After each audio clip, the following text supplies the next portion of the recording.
नमस्कार, मी आयेशा सय्यद. तुम्ही पाहताय ब्राउन टाउन. आपण बिझनेसची गोष्ट ही नवी सीरीज सुरू केली, ज्या अंतर्गत आपण वेगवेगळ्या व्यावसायिकांना भेटतोय. त्या एखादा व्यवसाय सुरू करताना आपल्याला बरेच प्रश्न असतात. आपण एखाद्या ठिकाणी बसतो, चहा घेत असताना आपल्याला वाटतं, "अरे, आपण चहाचा व्यवसाय केला पाहिजे." आपण जेवायला जातो, आपल्याला वाटतं, "अरे, आपण हॉटेल सुरू केलं पाहिजे." असं वेगवेगळे क्षेत्र आपल्याला खुणावत असतात. पण कोणत्या क्षेत्रात आपला व्यवसाय होऊ शकतो, कोणत्या क्षेत्रात व्यवसायाला संधी आहेत आणि एखादा व्यवसाय उभा करताना कुठल्या अडचणी येतात, त्याला कसा उभा केला पाहिजे, हे सगळ्या प्रश्नांची उत्तरं घेऊन मी सध्या आली आहे. आणि ते उत्तरं कोण देणार आहेत? तर शिवनेरी मिसळ तुम्ही पाहिली असेल तुम्ही जर का अ, पुणे भागात राहत असाल, तर बऱ्याच ठिकाणी त्यांच्या फ्रँचायझी आहेत. तुम्ही त्यांची मिसळ खाल्ली असेल, तर शिवनेरी मिसळचे सोमनाथ शेलार आपल्यासोबत आहेत, जे आपल्याला सांगतील की एखादा व्यवसाय कसा उभा राहतो. तर आमच्या बिझनेसची गोष्ट या सीरीजमध्ये तुमचं खूप स्वागत आहे. धन्यवाद. आपण बऱ्याच गोष्टींबद्दल बोललो. एखादे व्यवसाय सुरू करताना बऱ्याच गोष्टी असतात. जेव्हा तुम्ही लहान होता, जेव्हा तुम्ही मिरवडीमध्ये शिकत होता, तेव्हा असं वाटलेलं की आपण जिथं आता आपण बसलोय तिथपर्यंत तुम्ही येऊ शकता? मुळात आमचं कुटुंब एकतर शेती क्षेत्राशी निगडीत आणि अ, अल्पभूधारक कुटुंब असल्यामुळे हं, अ, शक्यतो आमचं शिक्षण ज्या काळात झालं त्यावेळेस आमचे आई-वडील शेतमजुरीसाठी बाहेर जात होते. हं. मुळात त्यावेळेस व्यवसायाची स्वप्न पाहणं म्हणजे हे तर व्यवसाय हा म्हणजे आपला नसतोच. अगदी अशी एक संकल्पना लोकांनी मनावर बिंबवलेली असते, की व्यवसाय आपण नाही करू शकत. आपण फक्त शेतीच करायची. हं. तर त्या काळात तर ते काही वाटलं नाही. पण ज्यावेळेस 8वी-10वी नंतर जेव्हा बाहेर शाळेसाठी पडलो, शिक्षणासाठी जेव्हा वाघोलीला गेलो, त्या काळात जगात काय चालतं बाबा, कोण काय करतं? हे सगळं पाहिल्यानंतर एक मनात एक गोष्ट तयार झाली, की आपण भविष्यात नोकरी न करता हं. स्वतःचा छोटा-मोठा व्यवसाय करू. आणि असं व्यावसायिक बनण्याचं एक आकर्षण खरं तर त्या हं. काळात माझ्या मनात सुरू झालं, की आपण नोकरीला थोडं बाजूला सारून हं. आपण व्यवसायाची कास धरावी. अशा पद्धतीनं ते संकल्पना मनात असल्यामुळे थोडंसं ह्या गोष्टीची सुरुवात झाली. पण तुम्ही जेव्हा कॉलेजमध्ये होता, तेव्हाच तुम्ही छोट्या-छोट्या नोकरी करायला सुरुवात केली. तेव्हा वाटलं की नाही आता नोकरी नको आपल्याला, आपल्याला बिझनेस करायचा आहे. तर ते कसं तो सगळा काळ कसा होता तुमचा? खरं पाहिलं तर मी म्हणजे माझं 11वी-12वी शिक्षणानंतर महाविद्यालयीन शिक्षण, हं. त्यातलं काही काळ मी वाघोलीत शिकलो. हं. तर त्याच्यानंतर की ज्यावेळेस मी रूमवर राहायचो, ज्यावेळेस माझं 12वी पर्यंत शिक्षण 7वं कॉलेज वाघोलीत झालं हं. आणि त्या वेळेस अगदी नाश्त्याची पण पंचायत राहायची. म्हणजे वडापाव खायचं म्हणलं तरी, मिसळ खायची म्हणलं तरी अगदी तेवढं बजेट नसायचं खिशाचं. हं. मग त्यावेळेस एक वाघोलीत एक प्रसिद्ध मिसळ होती आणि मी तिथं ती मिसळ खायचो. त्यावेळेस एक मनात येऊन गेलं, की आपण असंच काहीतरी व्यवसाय नवीन आपण हं. ज्यावेळेस खरंच व्यवसायात उतरणार ना, त्यावेळेस असा व्यवसाय सुरू करू.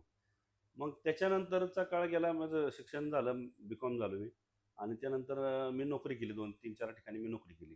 त्यावेळेस 2,500-3,000 पगार असायचा. त्याच्यातनं काय कुटुंबाची एक तर आधीच आर्थिक परिस्थिती खूप हलाखीची होती हं. आणि एक मनात असं यायचं, की जर आपणही असंच समजा नोकरी करून राहिलो, तर कुटुंबाची प्रगती किंवा कुटुंबाला ह्याच्यापेक्षा चांगले दिवस पाहणं मुश्किल होईल. हे हं. शक्य होणार पण नाही. तर आपण थोडंसं व्यवसाय करूयात का? मग थोडंसं पेपरमधल्या ॲड बघून कुठेतरी एक छोटे प्रॉडक्ट बनवून द्या. हं. म्हणजे जे आता आपण लाईटी ट्यूब लावतो त्याची कुठेतरी ट्यूब चोक बनवा.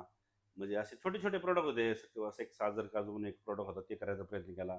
आम्ही त्याच्यानंतर शेळी मेंढी पालनाचा एक प्रयोग झाला आमचा. हं. त्याच्यानंतर असे एक 5-6 प्रयोग माझ्याकडून झाले आणि ते सगळे कुठंच सक्सेस मिळाला नाही मला. हं. मग त्याच्यानंतर माझ्या लक्षात आलं, की आपण ज्यावेळेस कॉलेजला असताना आपल्या मनात एक नेहमी राहायचं, की आपण एक हॉटेल व्यवसाय पण एक मनाला आकर्षण देणारा होता.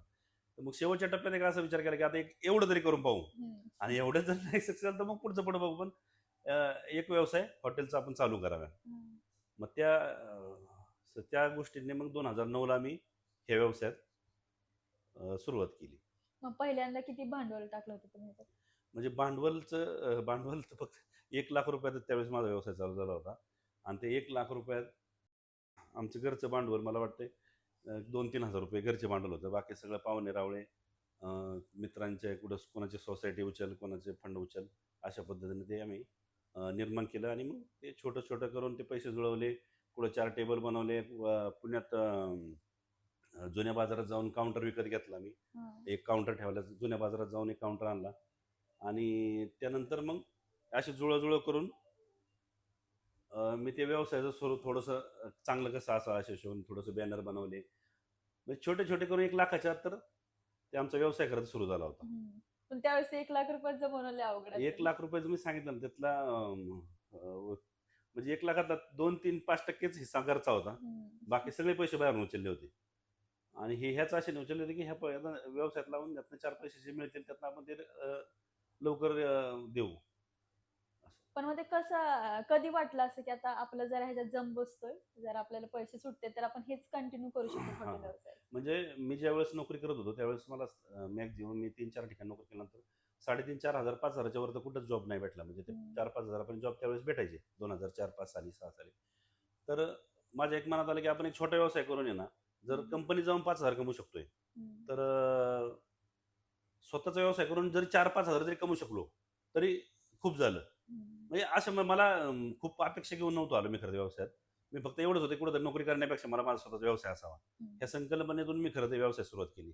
आणि हे 4-5,000 पण कधी मिळावं, की आज व्यवसाय सुरू केला आणि कमीत कमी 6 महिने मी व्यवसाय करायचाच. हं. अगदी भाडं भरायला जरी पैसे नसले, हं. तरी पण आपण ती ॲडजस्टमेंट करायची. पण 6 महिने काय व्यवसाय आपला बंद करायचा नाही असं ठरवलं. पण नाही का काळ परीक्षा पाहतो. इतक्या सगळ्या अपयशातून पुढे आल्यामुळं सुरुवातीचा पहिला महिना गेला आणि मी हिशोब केला, हं. की माझा व्यवसाय किती झाला, खर्च किती झाला. तर त्या मला पहिल्या महिन्यात ₹15,000 मिळाले होते. हं.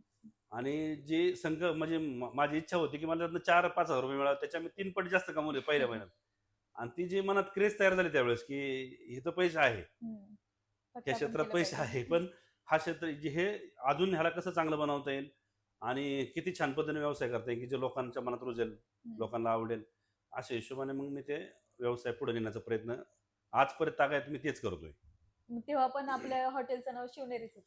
त्यावेळेसही हॉटेलचं नाव शिवनेरी हॉटेल या नावाने चालू केलं होतं खरं तर. हं. आणि नंतरच्या 4-5 वर्षाच्या काळानंतर ज्यावेळेस ब्रँड डेव्हलप करायचा हा विचार आला मनात, तर हं. त्यावेळेस मला असं वाटलं, की जर उद्या आपण ह्याचं रजिस्ट्रेशन नव्हतं. हं. म्हणजे खरं तर हे हॉटेलचं रजिस्ट्रेशन ज्यावेळेस आपण 4-5 हॉटेलला आपले जर बोर्ड लावणार आहे शिवनेरी हॉटेलचे, तर त्याच्या उद्या कोणतं रजिस्टर केलं तर आपल्याला ते काढावे लागतील. हं. मग माझं ठरलं, की त्याचा शिवनेरी हॉटेलच्या ऐवजी शिवनेरी मिसळ, कारण आपण मिसळ घेऊनच मार्केटमध्ये उतरलोय. हं. तर मग शिवनेरी मिसळ नावाने 2014 साली मी ब्रँड रजिस्टर केला. आणि 2014च्या नंतर मग मी फ्रँचायझी मॉडेलमध्ये पण आलो. ही शिवनेरी मिसळ जी कन्सेप्ट आहे, ती कधी असं वाटलं? कारण तुम्ही हॉटेल होतं तुमचं, हं. तिथं बहुतेक वडापाव, चहा सगळं मिळत असेल. हां. तर पण तिथनं आता आपल्याला हे सगळं सोडायचंय बाकीच्या गोष्टींपेक्षा आणि आपल्याला एकच गोष्ट पुढे घेऊन जायची ती म्हणजे मिसळ. ज्याला मिसळ. आपल्याला ब्रँड बनवायचंय. हं. तर ते ब्रँड बनवायचं ते सुचलं कसं तुम्हाला, की आपण मिसळला मोठं करूयात आपल्याकडे? म्हणजे सुरुवातच व्यवसायाची खरं तर मिसळ आणि मटकी भेळ या 2 गोष्टींनी झाली होती. हं. आणि त्या सुरुवातीच्या 4-5 वर्षाच्या काळात म्हणजे ते आमचं बसलं होतं, की तिथं कस्टमरच्या म्हणजे पसंतीचं आमचं मिसळ उतरली होती, की हं. त्यावेळेस वर्ग वाढला. म्हणजे खूप ग्राहकाची संख्या आमची चांगली छानपैकी झाली होती. आणि त्याच्यानंतर मग एकाच हॉटेलची मी माझीच एक दुसरी ब्रांच केली, तिसरी केली. तर त्याच्यानंतर ही मिसळ आवडू लागल्यानंतर मग आम्ही त्याचं मॉडेल बनवलं, की आपण ह्याच पद्धतीनं आपण ते डेव्हलप करू आणि ह्याच्यानंतर फ्रँचायझी मॉडेलमध्ये जाऊ. हं. तर त्यामुळे ते सुरुवातीचा काळ होता, की ते जे लोकांना पसंतीस पडणार, कारण येणारा कस्टमर आहे ना, आजही ताग आहेत. आता आमच्या हॉटेलमध्ये साऊथ इंडियन असो, बर्गर, पॅटीस पासून हर एक गोष्ट म्हणजे मिळते. पण आजही आमचा वर्ग 80% हा मिसळ खाणाराच आहे. हं. त्याच्यामुळे आम्ही त्यावेळेसही तसंच फोकस केलं, की आपण कुठलीतरी एक गोष्ट छान करू, की जेणेकरून त्याला मला कायमस्वरूपी चांगलं ठेवता येईल. फ्रँचायझीकडे तुम्ही वळलात. तर ते आपण एक आपलं हॉटेल आहे, आपल्या 2 हॉटेल झाले. असं फ्रँचायझी महाराष्ट्रभरात असली पाहिजेत. असं का वाटलं आणि ते कसं मग डेव्हलप होत गेलं पुढं? म्हणजे 2014 साली मला खरं तर त्यावेळेस व्यवसायाला माझ्या 5 वर्ष झाले. हं. 5 वर्ष झाल्यानंतर ज्या ठिकाणी मी व्यवसाय करत होतो त्या ठिकाणावरून मला ते खाली करावं लागलं, कारण माझं तिथे ॲग्रीमेंट संपलं होतं. अचानक त्या गोष्टी झाल्या. ते थोडंसं मनाला वाईट वाटलं, की कारण त्यावेळेस माझं फक्त नाही, नाही. तुम्ही ते उलगडून सांगा. कारण हां, ते लय महत्वाचं आहे, की हां, ते कुणाच्याही बाबतीत घडू शकतं, जे तुमच्याबद्दल हां. घडलं ते.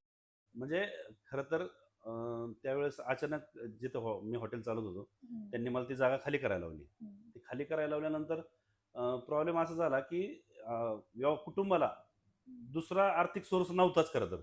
म्हणजे मी 2009 साली जे हॉटेल चालू केलं आणि ज्यानंतर कुटुंबाला कुठेतरी स्थिरता आली. हं. तर 2014 मध्ये परत तीच वेळ आली, हं. की मला अचानक सांगितलं, की "ती जागा खाली करा." हं. तर मग त्यावेळेस ॲग्रीमेंट वगैरे ह्या गोष्टी काही आपल्या थोड्याशा हं. अभ्यासातला विषय नव्हता, त्यावेळी माहिती नव्हतं. मग ते मला नाईलाजाने अचानक 2 दिवसात हॉटेल खाली करायला लागलं. मी तिसऱ्या दिवशी मग मी एक दिवशी असंच बंद करून सगळं मटेरियल काढून मी एक मित्राच्या घरी ते नेऊन शेडमध्ये ठेवलं. हं. आणि मला दुसऱ्या दिवसापासून मी परत 0 स्टेजला आलो. हां. म्हणजे मला उद्यापासून उत्पन्नात परत काही नाही. मग मी घरी गेल्यानंतर हा विचार केला, की आता ह्या सिच्युएशनला एक तर हे सगळं बाजूला सारून कुठेतरी जॉब करू शकतो आपण. कारण तोपर्यंत थोडंसं कर्ज होतं व्यवसायाला डेव्हलप करण्यासाठी जे केलेलं होतं. त्यातनं काही नील नव्हतं किंवा भांडवल जास्त जमा करून ठेवलेलं नव्हतं. मग मी विचार केला तर एक तर ह्यातनं माघार घेऊन एक तर नोकरी करावं, नाहीतर मग ही संधी समजावं. मग कधी मी मी आता पण बऱ्याच लोक मी सांगतो माझ्या जवळ कुणी आलं सांगितलं माहिती नाही की कदाचित मला असं वाटलं की परमेश्वरच आपल्याला मोठं बनवायचे म्हणून त्यांनी आपल्या पाठीत लात घातली की तू एका जागी थांबू नको, तू पळत राहा. मग ती अशी संधी समजून मग मी त्या रात्री हा विचार केला आणि सकाळी मी आमचे घरचे फॅमिली सगळे बसले म्हणजे आता एक नाही आपण 2 हॉटेल करायची. ते सगळ्यांना प्रश्न पडला आता आजच आपल्याला काय कमवायचा आजच आजच आपल्याला चान्स कर्ज नाही. आहे तर हो पुढे आजच कसं? कर्ज आहे. आजही आपल्याला एक रुपया येण्याचा सोर्स नाही आणि तू कसा म्हणतो की ह्यातून आपण 2 हॉटेल करायची. तर मी वडिलांना ह्या गोष्टी सांगितल्या की आपण अशा पद्धतीने पैसे मी उचलतो. त्यावेळेस मी सावकारी व्याजातून कर्ज काढले. सावकाराकडून कर्ज काढले त्यावेळेस कारण शेतीतनं कर्ज मिळणं मुश्किल होतं.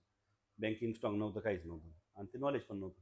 मग मी सावकाराकडून कर्ज ₹5 दरमहा अशा व्याजाने काढून सुद्धा ते व्यवसायात लावलं आणि मग मी एक शाखा चालू केली आणि जे मनात होतं अगदी तसंच एक 2-3 महिन्यात मी परत दुसऱ्या शाखेचं काम चालू केलं आणि मग ते थोडंसं बसला मग मी मग ती वडिलांना पहिली शाखा म्हणजे आपली हीच आष्टापूरची फाटा जी शाखा आपण. आणि नंतर मी वाडे बोलायला चालू केली. हां. मग वडील मला म्हणले की नाही का हे भांडवल समजा मी आता त्यावेळेस मी तिथं ₹6,00,000 इन्व्हेस्टमेंट केली. म्हणजे त्यावेळेस 6,00,000त माझं हॉटेल चालू झालं. तर मी ₹5 पैसे घेतले म्हणजे 6,00,000ला मी महिन्याला किती देतोय? ₹30,000 देतोय. वडिलांना मी असं सांगितलं लक्षात घ्या. ज्यांच्याकडे पैसे आहेत, ज्यांच्याकडे 6,00,000 शिल्लक आहे ते 30,000 कमवणार. बरोबर? आणि ते पैसे घेऊन मी व्यवसायात लावणार आहे आणि मी 80,000 कमवणार आहे, 70,000 कमवणार आहे. वाह! म्हणजे हां. मी त्यांचं व्याज देऊनही मी त्यांच्यापेक्षा जास्त पैसे कमवणार आहे कारण ते नॉलेज आहे माझं. हां. मग ही एक त्यांना पण आत्मविश्वास दिला की हे जे होतंय हे जे होतंय किंवा ह्यातनं जे भांडवल असं उभं करतोय ह्यातून भविष्यात आपल्या कुटुंबाला अडचण येणार नाही ह्याचं मी काळजी घेतो. हे व्याज पुढच्यांचे ज्यांचे पैसे घेतात मी त्यांना ते पैसे रिटर्न देण्याची मानसिकता माझी पूर्ण आहे. आणि उरलेल्या जे एक्स्ट्रा इन्कम मधनं जे आहे त्यातनं त्यांचं मुद्दल फेडू आपण काही दिवसात ते एकत्र करून त्यांची मुद्दल जमा करू. म्हणजे एक वेळ असा येईल की ते 30,000 व्याज देणं पण बंद होईल आणि जे 60, 70, 80,000 कमवतं ते सगळं कुटुंबाला मिळेल आणि त्यानंतर मग कुटुंबाची आर्थिक परिस्थिती किंवा अजून इन्व्हेस्टमेंट करायला आपल्याला अजून स्कोप राहील. अशा पद्धतीतून आमचा ते व्यवसाय सुरुवात झाली. तर तुम्ही तुमचा व्यवसाय सुरू केला. तुम्ही तुमच्या घराला थोडंसं आर्थिक दृष्ट्या पुढे आणलंत. थोडं सक्षम हां. केलं. पण आता इथनं पुढे आपल्याला फ्रँचायझी उघडायच्यात आणि आपल्याला आणखी 4 लोकांना नोकरी द्यायची. आपला व्यवसाय पण वाढवायचा आहे. ते सगळं कसं सुरू झालं? बाकीच्यांना फ्रँचायझी देणं, मग ते डेव्हलप कसं झालं पुढे? म्हणजे मी 2014ला परत नव्याने व्यवसायात म्हणजे अगदी पहिल्या 5 वर्ष मी एक्सपिरियन्स घेतला आणि 2014ला मी ज्यावेळेस पहिली ब्रांच परत चालू केली आणि त्याच्यानंतर जे माझ्यासोबत जे काम करत होते 2009 सालीपासून, तर मी त्या लोकांना कारण मी एका ठिकाणी व्यवसाय करायचा म्हणलं मी एकटाच करू शकतो. मला अनेक ठिकाणी जर व्यवसाय करायचा असेल तर मला शेवटी स्टाफ हवायचं ना, बरोबर. की ट्रेन स्टाफ हवा आहे. तर मग त्यावेळेस माझ्यासोबत जे काम करणारे वेटर लोक असतील किंवा किचनमधला कोणी असेल, तर त्यातला जो हुशार माणूस असेल किंवा तो ही सगळी जबाबदारी पेलू शकतोय. जर ह्याचा अंदाज घेतला आणि जो चांगलं काम करायचा त्याला मी काउंटरला बसवलं आणि मी त्याला सांगायचो की इथलं तू पहा. मग समजा त्याला त्याचे ₹2 त्याला पगार वाढवून त्या जबाबदारी जाणीव करून दिली. मग ते हळू ऑब्झर्वेशनमध्ये ठेवायचं की ह्यांना हे जमतंय का मी नसताना. तर ते शक्य झालं. मग मग मी त्याच्यासोबतचं जी माणसं होती मी दुसरी ब्रांच केली. मग ह्याच्या हाताखाली जो माणसाकडे मी काउंटर दिलं त्याच्या हाताखाली नवीन 2 माणसं दिली. तो ब्रांच पाहायला लागला. आणि ज्या ब्रांचचा जो एक्सपिरियन्सवाला स्टाफ आहे मी ते दुसऱ्या ठिकाणी पण परत टाकला. मी असं करून ते एक्सपिरियन्स टीम असलेली टीम तयार केली आणि एका काउंटर त्यांना जबाबदारी द्यायला सुरुवात केली. तर असं झालं की सुरुवातीच्या काही काळात मी स्वतःच्या 5 शाखा केल्या. तर स्वतःच्या 5 शाखा केल्या आणि त्या मी व्यवस्थित चालू शकतो, व्यवस्थित क्वालिटी मेंटेन करू शकतो ह्याची खात्री आल्यानंतर आणि 2014-15ला विठ्ठल कामतांचे हॉटेलची चेन खूप मोठी होती. हो. आणि मग एक व्यावसायिक म्हणून मला त्याची थोडीशी क्रेज वाटली की मी जर विठ्ठल कामत असं व्यवसाय करू शकतात, तर आपण का नाही करू शकत? बरोबर. तर त्या पद्धतीने मग विचार केला आणि मग ते कसे करू शकतो, काय करू शकतो? त्या सगळ्या गोष्टीची जुळवाजुळव करून मग आम्ही 2014 पासून या फ्रँचायझी मॉडेलमध्ये आलो. मग लोकं इन्क्वायरी करायला यायची. मग काही त्यातले निवडक लोकं घेऊन गरजूवंत बघून आम्ही ते थोडंसं द्यायला चालू केलं. पण तुम्ही फ्रँचायझी आता किती आपल्या फ्रँचायझी? आता आमच्या 50 शाखा आहेत. 50 शाखा आहेत. पण हे आता सगळीकडे महाराष्ट्रावर हे मॉडेल डेव्हलप होतंय, की एक व्यवसाय असतो ज्याच्या शाखा असतात. तुमचं शाखा देताना एखाद्या व्यक्तीला काय मत असतं? तो कसा व्यवसायामध्ये किती मुरलेला पाहिजे? तुमच्याकडे येणारा माणूस कसा असेल तर त्याला तुम्ही देता शाखा? ज्यावेळेस फ्रँचायझी मीटिंगसाठी कोणी पण व्यक्ती येतो, माहिती हं. घेऊन येतो, की त्यावेळेस मी त्याला सगळ्या गोष्टींची कल्पना देतो, की जर-तरच्या गोष्टी असतात. म्हणजे आता काय होतं व्यवसाय करताना मी किती कमवतोय असं सांगून फ्रँचायझी देणं चुकीचं आहे. हं. तर मी त्याला ह्याची कल्पना देतो, की भांडवलाची क्षमता तुम्ही भांडवल कसं निर्माण करणार आहे किंवा तुमच्या व्यतिरिक्त अजून कुटुंबातला कोण व्यक्ती आहे, की जे तुम्हाला सपोर्ट करणार आहे. हं. कारण हॉटेल व्यवसाय हा एका व्यक्तीचा काय असू शकत नाही. बरोबर. त्याला कुटुंबाची साथ असेल, तर हा व्यवसाय सक्सेस होतोय. आणि कधी आता आज कामगारांची परिस्थिती अवघड आहे. जर एखाद्या नवीन होतकरू माणसाने जर अगदी शाखा घेतली चालवायला आणि जर उद्या त्याला 4 लोकं जर सांभाळता नाही आली, हं. तर कालांतराने त्यांनी 10-20 लाख रुपये जर जेवढे पैसे लावलेत, जर त्याला त्याचं मॅनेजमेंट नाही जमलं किंवा त्याचं आर्थिक मॅनेजमेंट नाही जमलं किंवा त्याला काही काळाने ते क्वालिटीकडे दुर्लक्ष झालं, तर त्याचा बिझनेस झिरो होतो. हे मी हं. खूप पाहिलं, जवळून पाहिले. मग ह्या सगळ्या अनुभवातून मी हर एक गोष्ट म्हणजे मी खूप आतापर्यंत खूप मी 100हून अधिक लोकांना फ्रँचायझी द्यायला टाळलं. हं. म्हणजे द्यायचं असतं तर कितीही लोकांना दिलं असतं. पण मला वैयक्तिक माझं असं मत होतं, की मला जर वाटतं हा माणूस नाही करू शकत ना, तर मी त्याच्या कुटुंबाचं आर्थिक नुकसान मी नाही करावं. मी त्याला हं. चुकीची माहिती हं. सांगू. तर मी जे आहे ते सत्य परिस्थिती मांडायचो. जमेच्या बाजू मांडायचो.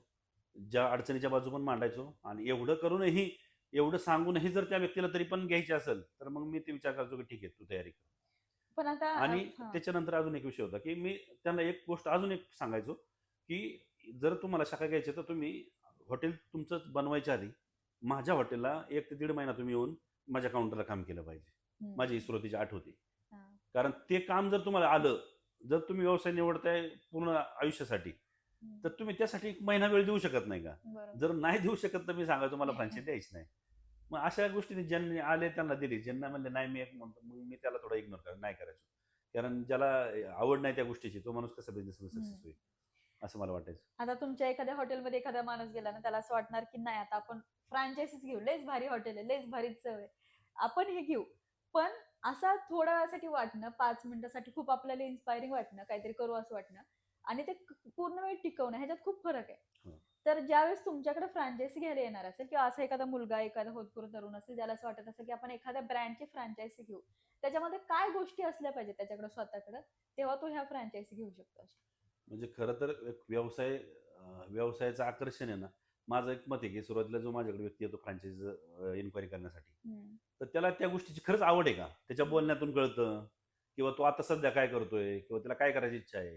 या सगळ्या गोष्टीचा आढावा घेतल्यानंतर लक्षात येतं, की हा माणूस सारखा हॉटेलविषयी काय असतंय किंवा त्याला काय त्याचं आकर्षण आहे. हं. जर ते वाटलंच, की बाबा ह्याला कल्पना आहेत, हा छोड आणि मी त्याची मानसिकता पण बघतो. सपोज आज जर समजा तुमची मोरी घासायला बाई नसेल एखादी, तर मग तुम्ही काय करणार? आज वेटर एखादा नसेल तर काय करणार? हं. तर ज्या व्यक्तीची पूर्ण तयारी आहे, की मी हर एक जिथं ठिकाणी कमी पडेल तिथे मी थांबल. अशी ज्या व्यक्तीची तयारी आहे, मग त्या व्यक्ती समजतं, की बाबा हा कष्ट करायला तयार आहे किंवा त्यांनी सांगितलं आमच्या कुटुंबात ते अजून 2 लोक आहेत, जे मला मदत करतील हं. किंवा ते करणार आहेत. असं असं असेल तर मग ते ठीक आहे. अशी पार्श्वभूमी असणाऱ्या लोकांना मग हा व्यवसाय चांगला आहे. म्हणजे तुमच्याशी बोलताना मला जाणवलं, जर का तुम्हाला मालक व्हायचं असेल एखाद्या गोष्टीचं, तुम्हाला तिथं झाडूही मारली पाहिजे. तुम्हाला ती झाडू मारून झाल्यानंतर तुम्ही त्या मालकाच्या खुर्चीवर बसता आलं पाहिजे. ह्या दोन्ही गोष्टी ज्याला सांभाळता येतील, तो चांगला व्यावसायिक होऊ शकतो. मला तर असं वाटतं, या व्यवसायात मालक बनूच नाही आपण. हां, ह्या व्यवसायात मालक बनलं ना, की हां, व्यवसायाला मर्यादा येतात. हां. थोडंसं आपण कामगाराच्या भूमिकेत आपण ते ह्या व्यवसायाच्या तुमचे समजा कामगार असतील त्यांच्यात मिळून मिसळून काम करणं. हा असा ॲटिट्यूड ठेवून जर बिझनेस केला तर ह्या बिझनेसमध्ये सक्सेस मिळतोय. अन्यथा म्हणजे जर तुम्ही फक्त चांगले कपडे घालून काउंटरला बसत असाल आणि हं. तुमचं किचनमध्ये छोट्या-मोठ्या गोष्टीवर लक्ष नसेल, तुमचे साफ लक्ष नसेल, तर मग शक्य नाही. हं. म्हणजे जे लोकांना काय हवंय आज? मालक कसं आहे काय देणं-घेणं नाही. तुम्ही ते बरोबर. सिस्टम कसं मॅनेज करता? हं. जर कस्टमर आता आमचं एक मत आहे, की मी जेव्हा बाहेर जातो, तर मी काय अपेक्षा करतो म्हणजे लोकांच्या हॉटेलमध्ये गेल्यानंतर, मी काय अपेक्षा करतो? हायजीन असावं. हायजीन असावं, स्वच्छ असावं हं. किंवा त्यांचा कामगार वर्ग प्रोफेशनल थोडंसं म्हणजे नाही का आदर करणारा असावा कस्टमरचा. हं. ह्या सगळ्या गोष्टींचं जर असेल, तर मग मी व्यवसाय करताना त्या गोष्टी का नाही कराव्या? बरोबर. मग मी ते व्यवसाय करताना मी ते माझ्या लोकांना शिकवलं. माझ्याकडे काही प्रोफेशनल स्टाफ नव्हता, पण त्याच लोकांना मी ते शिकवलं. त्यातनं मग किचनमधलं असो व्यवस्था असेल किंवा वेटरचे असेल, हॉल असतील, जितके स्वच्छ ठेवता येईल, हं. तेवढं स्वच्छ ठेवायचं. किचन पण असे केले, की कुठलाही कस्टमर त्याचा नाश्ता झाल्यानंतर बिल द्यायला जातो त्यावेळेस त्याला त्या खिडकीतून पूर्ण किचन दिसलं पाहिजे. हं. का दिसलं पाहिजे? कारण त्याला हे वाटावं की मी जिथं खातोय, मी जे खातोय ते बनवण्याची प्रक्रिया कशी आहे, हम्म, आणि मग आमची जबाबदारी वाढते. हम्म. मग जर किचन स्वच्छ दाखवायचे मला, तर मला काम करता सगळं मॅनेज पण ठेवायचे. मग ह्या अशा जबाबदारीतून मी ते केलं आणि लोकांना ते पसंतीच पडलं. ह्याच्यात टीम हां. मॅनेजमेंट हे खूप मोठा मुद्दा आहे की टीमला हो. आपल्या हँडल कसं करायचं.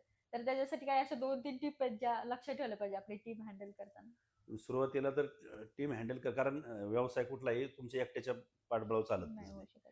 म्हणजे मी आजही सांगतो की माझ्याकडे आज 100 लोकांचा माझ्या होमनाचा स्टाफ आहे. हम्म, तरी पण मी आज हॉटेलमध्ये व्यवसाय, मी सक्सेस नाही तर खरं सक्सेस मी ह्या सगळ्यांमुळे आहे. हे हम्म, माझं टीम आहे, माझं कुटुंब आहे. आणि ज्यावेळेस आपण ह्या सगळ्यांना सोबत घेऊन काम करतो ना, तर ही लोकं फक्त कामगार म्हणून आपण सांभाळली ना, तर हम्म, मग नाही तुम्ही जास्त दीर्घकाळ त्यांना लोक जवळ ठेवू शकत. तर आपण त्यांच्याच कुटुंबातला भाग आहे. तो जर आपल्याकडे इतक्या लांबून 2000 किलोमीटरवरून किंवा यूपी, बिहार, दिल्ली ह्या ठिकाणाहून जर तुमच्याकडे लोक कामाला येतात, तर तुम्ही त्यांचे मालक बनण्यापेक्षा थोडे पालक बनण्याच्या भूमिकेत पण या. हम्म, त्यांच्या अडी-अडचणी असतील, त्यांना त्यांचं जेवण खाण्यापिण्याचा विषय असेल, राहण्याचा विषय असेल, त्यांच्या पगाराचा विषय असेल, त्यांचे म्हणजे ह्या सगळ्या गोष्टीवर तुमच्याकडे चांगल्यातलं चांगलं सोल्युशन पाहिजे. हम्म, जर हे सगळं सोल्युशन देऊ शकला आणि एक माणूस म्हणून त्यांच्याशी वागा. कारण आता माझं काय, मी मोरीपासून आलेलो, म्हणजे मी सुरुवातीचा हॉटेलचा काळ 6 महिन्याचा काळ मी मोरीचं काम केलं. हम्म. मी हेल्परचं काम केलं, मी वेटरचं काम केलं, मी किचनमध्ये काम केलं, मी काउंटरला पण काम केलं. सगळं मी आपणच सगळ्या करायचं. भूमिकेतून आल्यामुळे मला प्रत्येकाच्या वेदना माहिती आहेत, हा. की ह्या स्टेजला इथे ह्याला अशी अडचण असू शकते. मी ते आज समजून घ्यायला लागलो आणि मी तिथून आल्यामुळे मला ते शक्य झालं. कारण जी लोक आता फ्रान्चायझी घेतात, हे डायरेक्ट मालक बनतात. हम्म, हम्म. जे मालक बनतात त्यांना ते त्यांची भावनेची कदरच करता येत नाही. बरोबर. मग त्यांच्या भावनेची कदर करता आली तरच तुम्ही व्यवसाय ते सोबत काम करतील ना. हम्म, म्हणून आज इतक्या वर्षानंतर मी आज 16 वर्ष व्यवसाय करतोय. 16 वर्षात माझ्याकडे 16 वर्षापासून ते आजपर्यंतचे जेवढे टीम आले त्यातले 80% वर्ग हा माझ्याकडे ना परत माझं काम सोडून गेलाच नाही. हम्म, म्हणजे त्याला कोणाला 8 वर्ष, 10 वर्ष, 12 वर्ष, 14 वर्ष, 16 वर्ष, 15 एवढ्या वर्षाचे एक्सपिरियन्स लोक आजही माझ्याकडे आहेत. आणि मी त्यांना जपण्याचं काम केलं. म्हणजे मी काही त्यांच्यासाठी नाही, पण मी एक जबाबदारी म्हणून वागलो आणि त्या लोकांना ते आवडलं आणि त्यातून माझा व्यवसाय वाढत गेला. म्हणून मी एकाच्या ऐवजी 5 ठिकाणी माझ्या स्वतःच्या ब्रांच चालू करू शकलो. मी फरसाण फॅक्टरी चालू करू शकलो. आज आज मी माझं कुटुंब जरी 10 मिनिटं जरी समजा वेळ नाही दिला, तरी पण माझी सगळी सिस्टम चालते. हम्म. तर ही गोष्ट बनायला मला खूप काळ गेला.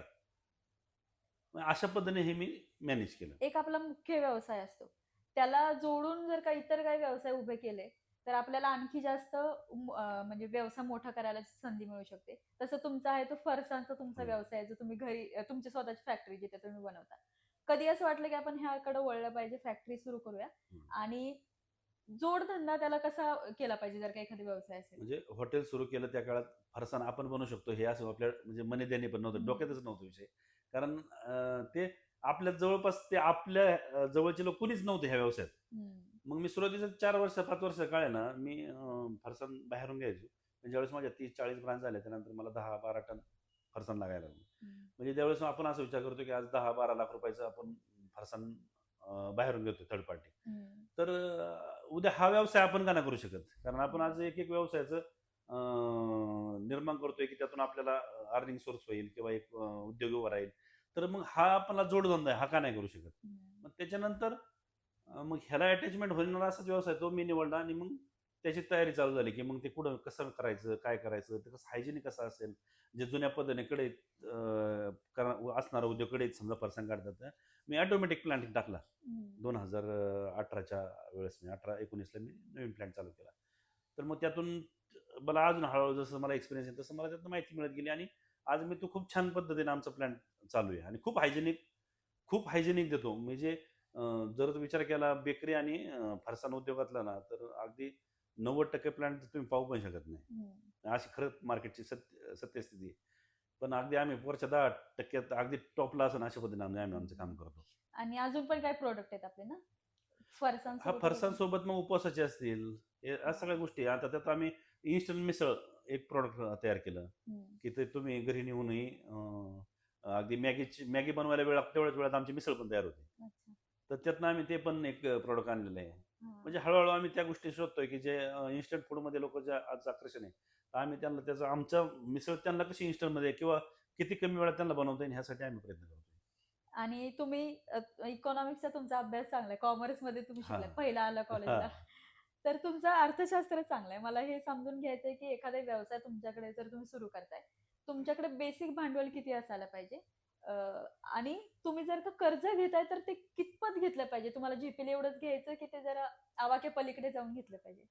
आता हे प्रत्येक कसं असं किती भांडवल असलं पाहिजे हं, ह्याचा काही फिक्स आकडा नाही. हं, तुम्ही काय व्यवसाय करणार आहे ह्याच्यावर डिपेंड राहतं की तुम्हाला भांडवल किती लागणार आहे. हं, तर बाकीचं बोलण्यापेक्षा मी माझ्या हॉटेलचं सांगतो. हं.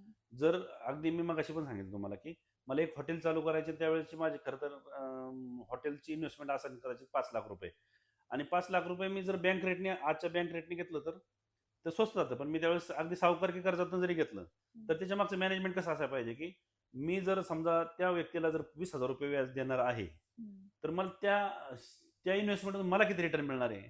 जर मला 50,000, 60,000, 70,000 मिळत असतील आणि तर त्यातनं मी मग 20,000 त्याला देत असेल, तर माझा रेशो मग कदाचित हा रेशो मला सक्सेस करेल. कारण मी हां. एक कालांतराने मी त्याचे मुद्दलही देऊ शकतो. आणि नंतर मग टोटल सगळी येणारी रक्कम मी माझ्या कुटुंबात येईल किंवा मी नवीन इन्व्हेस्टमेंटला माझी त्याचा उपयोग होईल. अशा पद्धतीने खरं तर मी ते फॉर्म्युला तयार केला माझ्यासाठी स्वतःचा हं. आणि मी ते त्या पद्धतीने काम करत राहिलो. हे कुठल्याच अर्थशास्त्राच्या पुस्तकात तुम्हाला वाचायला नाही मिळणार नाही. हे भेटलं. प्रॅक्टिकल नॉलेज आहे हो. तुमचं. तर समजा माझ्याकडे समजा ₹1,00,000 महिन्याला येतात. त्या ₹1,00,000चं मॅनेजमेंट कसं पाहिजे? मी घरात किती खर्च केला पाहिजे? मी स्वतःवर किती खर्च केला पाहिजे? समजा माझा व्यवसाय त्याच्यात आणखी किती गुंतवले पाहिजे? त्याचं गणित कसं असायला पाहिजे? जर तुम्ही ₹1,00,000 मासिक कमवताय असं त्या हं, स्टेजला जर असताल, तर माझ्या मते मी पण हाच विचार केला होता सुरुवातीला, की त्यावेळेस माझ्या गरजा जितक्या कमी ठेवता येईल मी तेवढ्या ठेवण्याचा प्रयत्न केला पाहिजे खरं तर. म्हणजे माझं जे दैनंदिन जीवन चालायला, माझं कुटुंब चालायला किंवा मी बँक लोन घेतलंय त्याचे जे इन्स्टॉलमेंट असतील, समजा गाडी असेल त्याची इन्स्टॉलमेंट असतील, हे सगळं तुमचं अगदी 50% पेक्षाही कमी अ, पैशात ते खरं तर हं, सगळं झालं पाहिजे. जर तुमची मॅक्झिमम रक्कम कमवलेली जर ह्याच गोष्टी जात असेल, तर तुमच्याकडं भविष्यात गुंतवणुकीसाठी भांडवल शिल्लक राहणार नाही ना. हं. मग तुमच्याकडे गुंतवणुकीसाठी भांडवल नसेल, तर तुमची प्रगती कशी होईल? बरोबर. तर मला ह्या गोष्टी थोडीशी जाणीव झाल्यानंतर मग मी जे पण काही 4 पैसे कमवायचो, तर मी ज्यावेळेस मी YouTubeला व्हिडिओ बघत असेल, की फायनान्शियल गुरु मॅनेजमेंटचे गुरु असतील काय किंवा मी काही लेक्चर पण अटेंड केले फायनान्शियल मॅनेजमेंटचे. हं, तर मला त्या सगळ्यातून एक गोष्ट जाणवली, की अ, मला असं ऐकण्यात आलं, की 25% 25-25 आणि 50 असा फॉर्म्युला त्यांनी तयार केलेला असायचा, की ज्यावेळेस कमवता त्यातलं 50% आत तुम्ही सगळ्या तुमच्या गरजा, हप्ते सगळे बागून उरलेलं 50% तुम्ही भविष्याच्या गुंतवणुकीसाठी तयार ठेवा. हं, तर त्यावेळेस मी माझं स्वतःचं कॅल्क्युलेशन केल्यानंतर माझ्या सगळ्या गरजा अगदी मी 15 ते 20% भागवतोय. ऑलरेडी मी ते करतोय. हं, मग हे मी स्वतःचा अभ्यास केला आणि मला उरलेली 80% रक्कम जी एक्स्ट्रा तयार होती. हं, मग त्यातनं कोणाचं कर्जाचं उचललेलं मुद्दल असेल किंवा बँकेचं लोन असेल, हे मला किती कमी काळात मला देता येईल किंवा ते वरच्या राहणाऱ्या इन्कममध्ये मला त्याची मॅक्सिमम अमाउंट कशी तयार करता येईल किंवा पुढचं हॉटेल जर मी आज हॉटेलला ₹5,00,000 लोकांकडून घेतोय, तर पुढचं 5,00,000 माझे स्वतःचेच कसे होतील? हं, जर मी हे करू शकलो, तर येणारा इन्कमचा बेस समाजासाठी पूर्णपणे मिळेल आणि मला ते आलेल्या इन्कममधनं मग मला प्रगती करणं सोपं होईल. हं. आणि मी ते फॉर्म्युलेशन वापरत आज 16-17 वर्ष झाले व्यवसाय करतो आणि आज खूप छान पद्धतीने मला ते मेंटेन करता आलं. म्हणजे अगदी चांगली गुंतवणूक असेल, चांगला हॉटेल व्यवसाय असेल, आज ₹50,00,000 हॉटेल उभं करायला सुद्धा अगदी त्रास होत नाही. हं. का तर फक्त तेच फॉर्म्युला मी वापरत आलो. मग हे प्रत्येक व्यावसायिकाने ठरवलं पाहिजे कमवलेली रक्कम आपल्यासाठी किती खर्च करायची आणि भविष्यासाठी किती गुंतवणूक करायची. जर ज्याला हे जजमेंट जमलं, त्याला त्याला व्यवसाय आणि गुंतवणुकीचं महत्त्व कळलं, असं मला वाटतं. बरं तुम्ही सांगू शकत असाल तर तुमचा आता टर्नओव्हर किती वर्षाचा साधारण? आता एकंदरीत जर टर्नओव्हर पाहिला तर एक 10-12 कोटीपर्यंत टर्नओव्हर होतो. हां. म्हणजे त्यात अनेक आमच्या शाखा आहेत, फॅमिली मेंबर आहेत. आता सगळे कुटुंबाचा सगळा असा मिळून एकत्रित तसा होतो. आणि फ्रँचायझीचा पण जर पकडला तरी चांगला टर्नओव्हर होतो. म्हणजे अगदी त्या खरं तर पाहिलं तर टर्नओव्हरसाठी तर कामच नाही करत. हं, एक तर मला ह्याचा आनंद वाटतो, की आज मी 100 तर माझ्या होम ब्रांचलाच लोकं काम करतात हं. आणि सगळ्या व्यवसायात 200-300 लोकांना रोजगार मिळाला. खरा टर्नओव्हर माझ्यासाठी हाच आहे. 300 लोकांना रोजगार निर्मिती झाली माझ्याकडून. हाच खरं तर माझ्यासाठी खूप मोठी गोष्ट आहे. पण तुमचं कुटुंब सगळं एकत्र आहे. म्हणजे तुमची हां. फॅमिली एकत्र आहे, तुमचा भाऊ, तुमच्या पत्नी सगळ्या तुम्हाला साथ असते. कुटुंब एकत्र त्या जेव्हा व्यवसायात राबत असतं, तेव्हा त्याला यश जास्त मिळतं असं मला वाटतं का? हो, नक्कीच ना. कारण व्यवसाय हा मी सुरुवातीपासून सांगितलं, की व्यवसाय हा एक व्यक्ती करू शकत नाही. हं, जरी समजा आज मी इथं व्यवसायाचा हेड जरी असलो, तरी नवीन संकल्पना राबवायची किंवा नवीन गोष्टी करायच्या, तर ह्यासाठी तुमच्याकडे मनुष्यबळच हवं आहे. हं, आणि त्यातलं किती मनुष्यबळ हे तुमचं स्वतःचं आहे किंवा तुमच्या सांगितलेल्या मार्गावरून चालणार आहे. तर ह्याच्यावरून ठरतं की तो व्यवसाय किती मोठा होईल. मग जर कुटुंब देतात आमचं सुरुवातीला आम्ही 10 वर्ष स्वतः घरून आमचं ते मसाले ग्रेव्ही बनवल्याचं रोज. 365 दिवस आमचा रोज घरी काम असायचं. पहाटे 3 वाजेपासून तर सकाळी 7-8 वाजेपर्यंत आम्ही ते बनवायचो. मग त्या सगळ्या कुटुंबाचा आमचा फायदा झाला. मग अगदी सुरुवातीला 4 शाखा माझ्या स्वतःच्या होत्या. त्यावेळेस आमचं आई असेल, माझी बायको असेल, तर जवळ-जवळ आमच्याकडे त्यावेळेस असणारा 20-30 लोकांचा स्टाफ होता. ह्यांना आम्ही भाजी आणि त्यांची चपाती वगैरे पण आमच्या घरून जायची. म्हणजे ज्यावेळेस सकाळी 7:00ला आम्ही घर सोडायचो ना, की आज हॉटेलला जायचं. 7 वाजता ह्या लोकांचे दुपारचे खायचे डब्याची व्यवस्था पण आम्हाला ते सोबत न्यावं म्हणजे लागायचं. तुम्ही जेवढी मेहनत करत होते तेवढी त्याच्यापेक्षा हां, जास्त मग मेहनत बॅक घरची स्टेजला लोकं त्यांना करत तेवढं होते. करायला लागायचं. म्हणजे एवढ्या लोकांचं मग तिथं त्यावेळेस आमच्याकडे लेडीज नाही समजा कामाला किंवा आहे तर ते एवढं ते त्यांच्याकडं नाही बनवू शकत की प्रत्येकाचा हं. स्वयंपाक असेल. मग सण असेल, सणाच्या वेळेस पण घरून पोळ्यांचा ह्याचा स्वयंपाक असेल तरी आम्ही हं. प्रत्येक वेळेस आमच्या त्या हॉटेलच्या स्टाफला आम्ही ते देण्याचं काम करायचो. हे सगळ्यात योगदान कुटुंबाचं राहतच.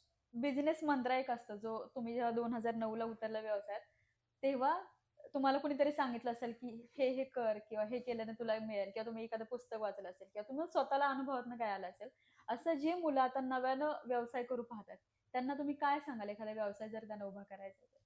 मी सुरुवातीला तर हे सांगेल की ज्या व्यवसायाची तुम्हाला आवड आहे किंवा जे करायला ठरवलंय ना, हं, त्याच्या मुळाशी जा.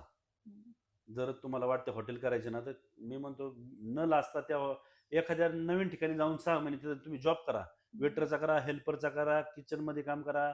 जे हवं ते काम करा. हं, तुमचे जे नवीन व्यावसायिकांना जे जेव्हा लोकांसमोर जातो त्यावेळेस त्यांना लाज वाटते. मी टेबल कसा साफ करू? मी भांडी कशी पुसू? तर हे सगळ्या गोष्टी जर तुम्हाला त्यातून सुटका हवी असेल आणि तुम्हाला सक्सेस हवा असेल ना, तर हं. कुठलाही क्षेत्र निवडताना त्या क्षेत्राच्या मुळाशी जा.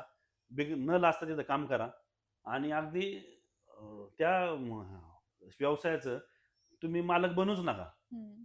तुम्ही तिथले कामगार बनूनच राहा, तरच तुम्हाला सक्सेस मिळेल. अन्यथा नाही. पण ते कामगार नाही राहत ना माणूस. म्हणजे काय होतं, आता बघा समजा मला 4 पैसे मिळायला लागले. मला वाटतं अरे आता हे 4 हॉटेलांचा मालक आहे मी. मी असं कसं काम करणार? ते कसं टिकवायचं मग पुढं? तर ती एक भावना ज्यावेळेस पण तुम्ही यशाच्या शिखरावर जात असताल, त्यावेळेस पण ती भावना तुमची जिवंतच हवी. हं, कारण त्यावेळेस जरी तुमच्याकडे आज स्टाफ असेल, मी पण आज वडील आणि आमच्या दोघांपासून केला व्यवसाय. आज आज ह्या व्यवसायात आमचा वेळ खूप कमी देतो. पण आम्ही आजही ती गोष्ट मनाशी बाळगून आहे, की हे लोक आहे म्हणून आपण आहे. हं, मग आजही गेल्यानंतर त्यांच्यात मिसळून जाणं किंवा गर्दी असेल त्यांच्यात ते काम करू लागणं. 2 प्लेट टेबलवर असेल तर चालता-चालता उचलू शकतो. किचनमध्ये गेलं तर मिसळ भरू शकतो. किंवा हे हं, काम बरोबर नसेल तर ते सांगू, "ए अरे असं नको, असं कर." मुरीत गेलो तर ते एखादी महिला जर जास्त तिथं लिक्विड किंवा साबण जास्त वापरत असेल तरी ही पद्धत चुकीची आहे. हे सगळं सांगायचं नॉलेज आपल्याकडे हवंय. हं, आणि हे सगळं असल्यामुळे आणि प्रत्येकासंग अगदी चांगलं रिलेशन ठेवल्यानंतर आहे ना, मग त्या मुलांना जेव्हा कामगारांना वाटेल ना, की हा मालक खरंच आपल्यासाठी चांगला आहे. त्यावेळेस ते हं. दुसरीकडे जात नाही आणि त्यावेळेस तुमच्या व्यवसायाला स्थिरता येते. तर असा मग मला अनुभव आला यातून. हां, हां. अ, तुमचा लाईफ लेसन काय आहे? म्हणजे जेव्हा तुम्हाला असं वाटतं, की आता खचलोत, कुणालाही वाटू शकतं. हं. एवढ्या स्टेजवर आल्यानंतर असं जर एखाद दिवशी वाटलं, की आता आता जाऊ दे आता मला जरा नको वाटतं हे सगळं करायला. 2 दिवस जरा शांत राहतो. जेव्हा तुम्ही खचता त्यावेळेस स्वतःला काय सांगता तुम्ही? मुळात तर ज्या परिस्थितीतून मी आलो त्यावेळेस परिस्थिती अशी होती, एक तर हे करा नाहीतर मग नाही का, करो या मरो अशी स्थितीच होती. कारण हं, ऑलरेडी घरचं तर काही बॅकग्राऊंड व्यवसायाचं नव्हतंच. हं, तर अशा परिस्थितीत आल्यामुळं त्या परिस्थितीतून ह्या काळात जे अनुभव आले ना, हं, ते आताच्या कुठल्याच काळाने मला खचू शकत नाही मी. हं, म्हणजे आज ज्या येणाऱ्या अडचणी आहेत ना, ह्या मला कधी खचून देऊच शकत नाही का, की त्याच्यापेक्षा खूप पटीने मी ते कमी वयात आणि कमी काळात ते अनुभवलं. हं, पण ज्यावेळेस हे असं वाटतं त्यावेळेस असं नाउमेद होत नाही. खरं तर आपण ज्या ठिकाणाहून आलो, आज आपण एकटं नाउमेद होऊन चालणार नाही. आपल्या मागे समजा आपलं कुटुंब जसं आहे तसं आज 100 लोकं माझ्याकडे काम करतात. आज 100 लोकांचं कुटुंब तुमच्या ह्या व्यवसायातून चालतं. हं, त्यांच्या रोजीरोटीचा आज त्यांच्याकडे दिवाबत्ती लागण्याचा प्रश्न इथून मिटतो. तर आपण सेल्फलेस असं नाही होऊ शकत, की मी आता थकलो आणि मला शक्य होणार नाही. हं, कधी-कधी ह्याच्या आपल्या उत्पन्नाच्या कधी-कधी आपल्या कुटुंबाच्या पलीकडे जाऊन सुद्धा हा विचार करायचा, की आपल्यामुळे इतक्या लोकांच्या कुटुंबाला स्थिरता आहे. तर ते परमेश्वराने ते भाग्य तुमच्या पदरात दिलंय. तर तुम्ही ते हं. सांभाळून वापरा आणि त्याला जबाबदारीने पुढे जा. असं या सगळ्या गोष्टीच्या भावनेतून मग ते मनात काहीच असं वाटत नाही, की ह्यातून आपण वेगळं काय करायचं? काय गरज नाही असं वाटतं. अजून 100 लोकांना रोजगार कसा निर्माण करेल? हं. तर हे अशा पद्धतीने ते करतो. आणि कुठे आता शिवनेरी मिसळचे बरेच प्रॉडक्ट आहे. आता पुढे तुम्हाला काय कसा हा व्यवसाय विस्तारत न्यायचा आहे? आता पुढे जाऊन आम्हाला बेकरी उद्योगात खरं तर बेकरी उद्योगात पण जायचंय. हं, एक चांगला स्वच्छ आणि हायजीन पदार्थ कसे लोकांना देऊ शकतो. हं, तर ह्यासाठी मला माझा प्रयत्न असणार आहे. आणि हा शाखा आहे त्या चांगल्या पद्धतीनं अजून मला कशा नीटनेटक्या सांभाळतील ह्यासाठी मी प्रयत्नशील आहे आणि राहणार आहे. आज जे आपल्याला सोमनाथ दादांनी सांगितलं ते कुठल्याही तुम्हाला पुस्तकात वाचायला मिळणार नाही. ते तुम्हाला स्वतःला अनुभवातनं आलेलं असतं. त्यांनी जवळपास 16-17 वर्ष ह्या क्षेत्रात काम केले तेव्हा त्यांना हे सगळं मिळालंय. आपण अशाच लोकांच्या स्टोरीज तुमच्यापर्यंत आणण्याचा प्रयत्न करतोय, ज्यांनी शून्यातनं काहीतरी निर्माण केलंय. मग ते किती कोटींमध्ये आहे याचा काही हिशोब नाही. ते करण्याची गरजही नाही. तुम्ही तुमच्या परिस्थितीतून कसं उभं राहता, तुम्ही कुठला स्ट्रगल करून कुठपर्यंत पोहोचता, हे खूप महत्त्वाचं असतं. अशाच काही स्टोरीज तुमच्यापर्यंत घेऊन येणार आहोत बिझनेसची गोष्टमधून. तर त्यासाठी आमचं चॅनल बघत राहा आणि अशाच वेगवेगळ्या स्टोरीज जर तुम्हाला असं वाटत असेल, की तुमची स्टोरी आमच्या चॅनलवर दिसावी, तर त्यासाठी कमेंट जरूर करा.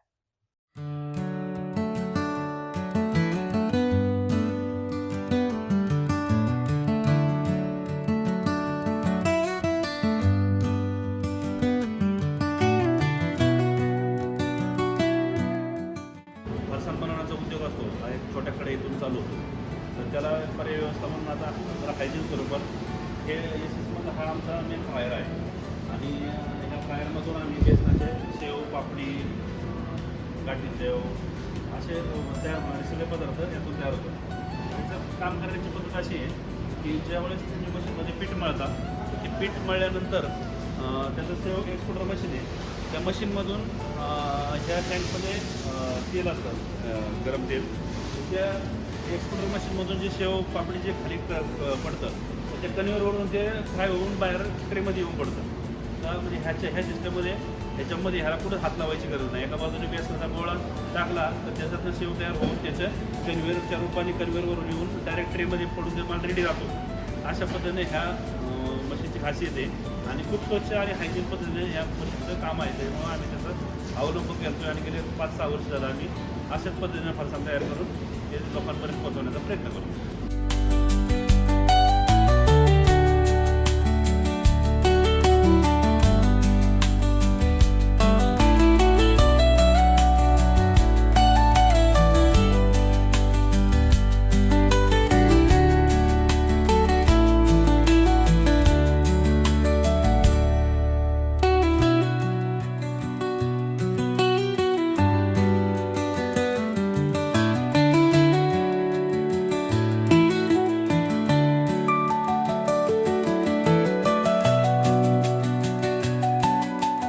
अशा पद्धतीनं तयार केलेलं फरसाण हे मिक्स करून त्याच्यानंतर ते जशी रिक्वायरमेंट असेल त्या हिशोबाने तिथं पॅकिंग केलं जातं. म्हणजे आमच्या फ्रँचायझी असतील किंवा आम्ही फरसाण किराणा मालला देतो, डिस्ट्रीब्युटर आमचे त्या ज्या लोकांची रिक्वायरमेंट असेल त्यानुसार ते रेंज बनवली जाते आणि त्या पद्धतीने ते फरसाण मार्केटला जातं.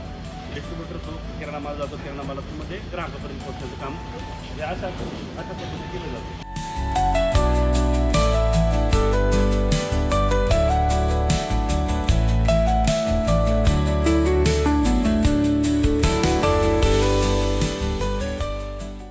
ज्यावेळेस आमचे नियमित ग्राहक हॉटेलला येतात, मिसळ खातात आणि त्यानंतर ते हॉटेलमधनं मिसळ पार्सल घेऊन जायचा प्रयत्न करतात. तर अशा वेळेस त्याच्या ट्रान्सपोर्टला किंवा लांब जायचं असेल तर ते खराब होतं. असं वारंवार कस्टमरची तक्रार यायची की हे संध्याकाळी खाल्लं तर चालेल का सकाळी नाही राहतं. ते प्रवासात ते राहत नव्हतं. तर त्यासाठी आम्ही थोडंसं म्हणलं काहीतरी असं प्रॉडक्ट बनवावं की ते लोकांसाठी खूप सोपं होईल. म्हणून आम्ही इन्स्टंट मिसळ जसं तुम्ही मॅगी बनवता अगदी तेवढ्याच वेळेत मिसळ बनवता येईल असं एक प्रॉडक्ट निर्माण केलं आणि हे त्या स्वरूपाचा एक 5 लोकांना पुरेल असा एक मिसळ फॅमिली पॅक आम्ही बनवला की ज्यामध्ये आम्ही तुम्हाला एक 5 लोकांना लागणारं एक 200 ग्रॅम फरसाण मिसळसाठी आणि त्याचा रेडी मसाला असा आम्ही तयार केलेला आहे. तर आता हे पॅकेट ज्यावेळेस तुम्ही घरी घेऊन जाताल तर फक्त याच्यात 750 ml पाणी टाकून ते उकळायचे तर मिसळ रेडी. म्हणजे इतक्या सोप्या स्वरूपात हे काम केलं आणि ह्याच्यात 0% म्हणजे 1% हे प्रिझर्वेटिव्ह नाही आणि हे फ्रोझनलाही ठेवायला लागत म्हणजे फ्रीजमध्ये ठेवायची गरज नाही. हे रिटॉर्ट केलेलं मटेरियल आहे त्याच्यामुळे हे खूप हायजेनिक आणि चांगल्या क्वालिटीचं आहे. त्याच्यामुळं खूप ग्राहक आता जे पुण्यातून सोलापूरला जाणार आहेत किंवा आता आमचे कस्टमर कर्नाटकला आहे, गुजरातला आहे, काही कस्टमर आमचे जर्मनीला आहेत, हे पॅकेट ऑस्ट्रेलिया गेलं आहे, लंडनला गेलं आहे, जे गावी येतात जे परत जाताना 10-20 पॅकेट आमचे हे घेऊन जातात. त्याच्यामुळे त्यांना खूप सोपं झालं आहे की ज्याही ठिकाणी जाईल त्या ठिकाणी शिवनेरीची मिसळ खाता येणं खूप सोपं या माध्यमातून करता आलं आहे. तर ज्या ग्राहकांना याचा स्वाद घ्यायचा त्यांनी अशा पद्धतीनं घरी घेऊ शकतात.